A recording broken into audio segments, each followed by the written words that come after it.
बात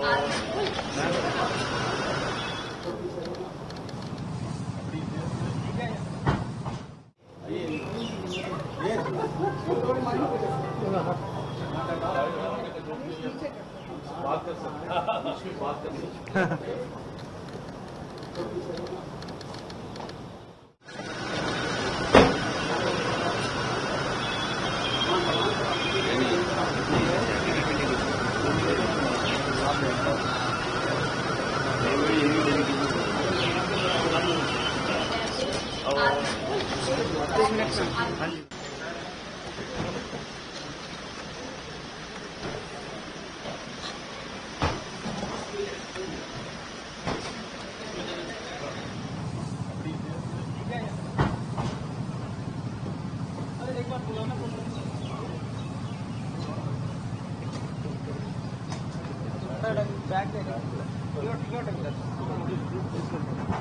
देखिए, एक सबसे बड़ा मुद्दा है कि दुनिया में प्रधानमंत्री 7 डेलीगेशन भेज रहे हैं। अभी हम लोग जा रहे हैं और हमारा delegation Japan, south Korea, Indonesia, Malaysia और सिंगापुर जा रहा है। सबसे बड़ा इशू है कि ये आतंकवाद जो है वो पाकिस्तान की स्टेट पॉलिसी है, इनके नकाब को उतारना। ये आतंकवाद कोई वहां से कोई 2-4 लोग ऐसे नहीं आते हैं, पूरा स्टेट उसको स्पॉन्सर करता है, पूरा थ्राइव करता है स्टेट के सपोर्ट से। इस बात को पूरे दुनिया में जाकर के बताना।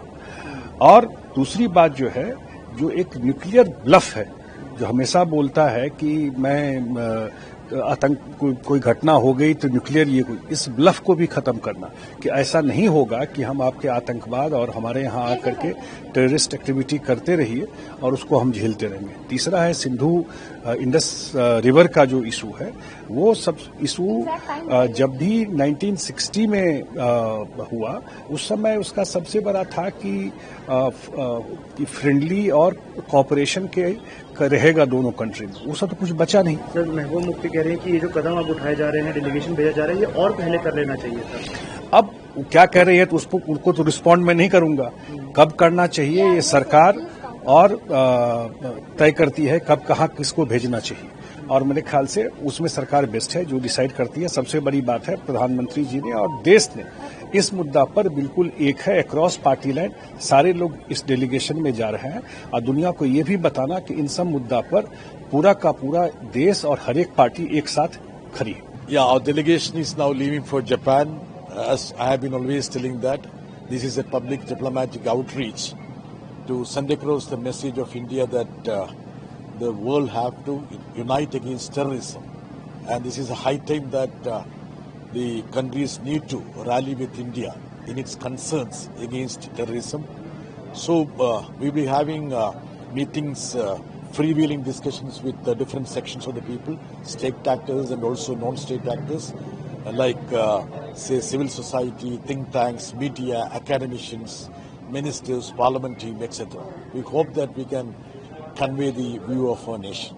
बिल्कुल हम एक्सपोज करेंगे।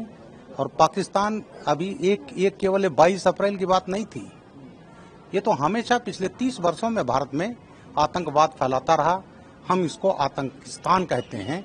और जो तमाम बड़ी बड़ी घटनाएं की 26/11 मुंबई, उत्तर प्रदेश में हमारे सीआरपीएफ अटैक, हमारे साइंटिस्ट पर 2005 में हमला बंगलौर में, बड़ी बड़ी घटनाएं। उसके बाद जब उरी का हुआ तो मोदी जी ने उस पर, हम लोगों ने उनके निर्देश पर सर्जिकल स्ट्राइक हुआ। 2019 किया इन्होंने पुलवामा, फिर हम लोगों ने एयर स्ट्राइक किया। हम लोग समझते पाकिस्तान सुधर जाएगा, नहीं सुधरा। फिर 22 अप्रैल को जो नृशंस इन्होंने 28 लोगों की हत्याएं की, उसके बाद ऑपरेशन सिंदूर चला। हमारा केवल टारगेट था उनके आतंकी ठिकाने, उनको हमने बर्बाद कर दिया। लेकिन हम जानते थे कि पाकिस्तान अपनी ऊंची हरकत से बाज नहीं आया।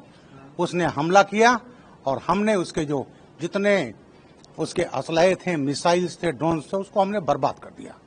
और उसके बाद भारत को रिटेलिएट करना पड़ा और हमने उसके 11 एयर बेसेस तबाह कर दिए।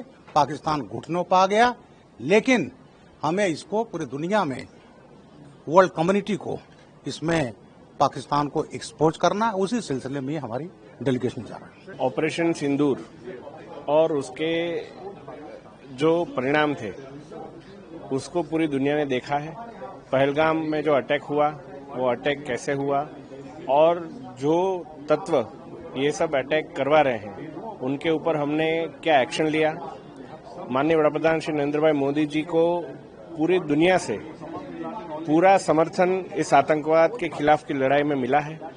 ऐसा नहीं हुआ है कि हमारे साथ सिर्फ चंद 2-3 देश आकर खड़े रहे हैं। सभी लोगों ने इस आतंकवाद के सामने की लड़ाई में हमारा पुरजोर से समर्थन किया था और इस आतंकवाद की लड़ाई को और इस लड़ाई को ज्यादा मजबूत बनाने के लिए पूरे विश्व को इसमें साथ जोड़ने के लिए यह डेलीगेशन आज जा रहा है। हमारे लीडर श्री संजय झा जी के अध्यक्षता में हम सब विविध 5 देशों का दौरा करेंगे और अलग अलग सेक्शन से हम बातचीत करेंगे और पूरा विचार जो भारत का विचार है उसको आगे रखेंगे।